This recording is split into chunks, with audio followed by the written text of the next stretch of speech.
मैं इंशाल्लाह उन लोगों की इस ख्वाहिश को जो उन्होंने की है माननीय राष्ट्रीय अध्यक्ष यादव जी से बात करके इसको आगे बढ़ाने का काम करें। विधायक जी, आप लखनऊ में वोट डाल रहे थे, 50 साल की राजनीतिक बादशाहत में 4 बार विधायक और 5 बार सांसद चुने गए डॉक्टर शफीकुर रहमान बर्क के इंतकाल के बाद अब उनके पौत्र कुंदरी विधायक जियाउर रहमान दादा की राजनीतिक विरासत संभालेंगे। डॉक्टर बर्क के तीजा के कार्यक्रम में एक राय से आवाज उठी तो जियाउर रहमान बर्क ने हामी भरते हुए सपा अध्यक्ष अखिलेश यादव से मिलकर दावेदारी पेश करने की बात कही। दरअसल संभल लोकसभा सीट से समाजवादी पार्टी के सांसद डॉक्टर शफीकुर रहमान बर्क को आगामी लोकसभा चुनाव के लिए भी सपा अध्यक्ष अखिलेश यादव से पार्टी का उम्मीदवार घोषित किया था।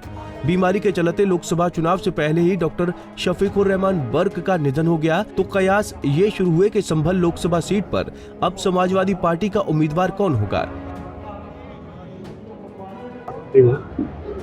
आज इस तीजे की फातिया के बीच में वैसे अभी ये जिक्र करने का मौका नहीं था, लेकिन यकीनन अगर लोगों ने अपने जज्बात का इजहार किया है तो इंशाअल्लाह ताला हमने भी कोई हमारी फैक्ट्री कारखाना या कोल्ड स्टोर नहीं है।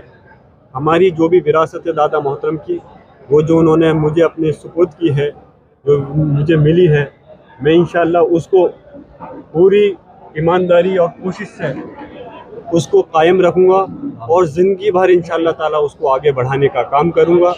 जो कौम की सरपरस्ती वो करते थे, जो कौम के लिए उन्होंने अपनी खिदमत को अंजाम दिया और ये पूरे हिंदुस्तान नहीं दुनिया ने उनको देखा कि उनकी मोहब्बत का इज़हार लोगों का क्या था। 24 घंटे तक लोग का मेला था कि किसी तरह से वो अपनी कायद को देखना चाहते थे। आज मैं बस आपसे यही कहूँगा, अगर जो भी मेरी आवाम ने इजहार किया है, इंशाअल्लाह ताला मैं समाजवादी पार्टी के राष्ट्रीय अध्यक्ष माननीय राष्ट्रीय अध्यक्ष अखिलेश यादव जी से बात करके उनकी बात को वहाँ पर रखूँगा और उस चीज़ को आगे बढ़ाने के लिए, क्योंकि दादा मोहतरम को टिकट उन्होंने अखिलेश जी ने दे दिया था और इत्तेफाक की बात है, मेरी ख्वाहिश मेरी क्या लाखों करोड़ों लोगों की ये ख्वाहिश थी जो वोटर भी नहीं थे, दूसरी जगह रहते थे। आज हिंदुस्तान से मेरे पास जगह जगह से लोगों की दुख के फ़ोन आ रहे हैं, अपने वो जो इजहार कर रहे हैं, तो वो सबकी ख्वाहिश ये थी कि दादा मोहतरम को एक बार अल्लाह एक ज़िंदगी और दे दे, एक बार खिदमत करने का मौका और दे दे, क्योंकि इस वक्त हालात बहुत नाजुक हैं ख़ासतौर से हमारी कौम के लिए। मेरी भी ख्वाहिश ये थी कि अल्लाह एक मौका और दे करके वो इस बार खिदमत को और अंजाम दे, 5 साल और एक बार खिदमत अपनी दे सकें। लेकिन अल्लाह के हुक्म के आगे सब मजबूर हैं। हुक्म रब्बी तह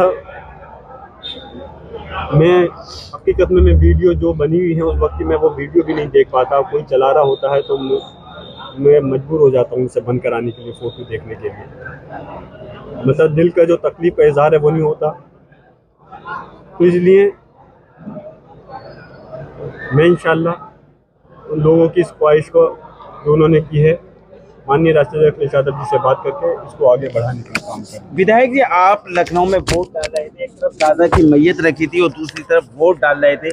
लोग इस वफादारी को भी कहीं ना कहीं समझ रहे हैं, तो लोगों की इस मांग पर क्या वाकई चुनाव लड़ेंगे आप लोकसभा का? ये मैंने देखिए जो वफादारी की बात है ये मैंने अपने मजहब इस्लाम से और दादा मोहतरम से सीखी है कि वफादारी के आज समाजवादी पार्टी में मैं ये नहीं कह रहा कि कोई धर्म के लोग गद्दार है, लेकिन अल्लाह का करम है कि मुसलमानों ने जो विधायक है कोई मुसलमान विधायक नहीं बिका, जबकि बीजेपी खुला ऑफर दे रही थी कई करोड़ रुपए का। और इंशाल्लाह मैं आपके सामने यकीन दिलाता हूँ कभी ऐसा मौका भी आया, अभी तो आपको मालूम होगा 5-5, 10-10 करोड़ रुपए दे रहे थे, कभी अगर 100 करोड़ रुपये 1000 करोड़ की भी अगर बोली लगाएंगे तो जियाउर रहमान बर्क उस डॉक्टर बर्क का पोता है कि इंशाअल्लाह ताला अपनी ज़मीर को नहीं बेचने का है। और जिस वफादारी के साथ दादा की मिट्टी के वक्त मैं वहाँ पर मौजूद था और इसको देश और दुनिया ने देखा भी कि मैंने अपनी वफादारी जहाँ अपने दादा के प्रति मेरी मोहब्बत हमदर्दी, और 1 महीने से मैं मुस्तकिल हॉस्पिटल में था, लेकिन ऐसे वक्त में मैं वहाँ पर पार्टी की जो कमज़ोर वक्त था, क्योंकि उन्हें एक वोट की ज़रूरत थी, मैंने वहाँ पर वोट दे करके ये इजहार कराया कि ज़ियाउर रहमान बर्क के अंदर डॉक्टर शफीकुर रहमान बर्क साहब का पोता है और वही खून है, वो अपनी कौम के साथ, ना अपनी पार्टी के साथ, अपने।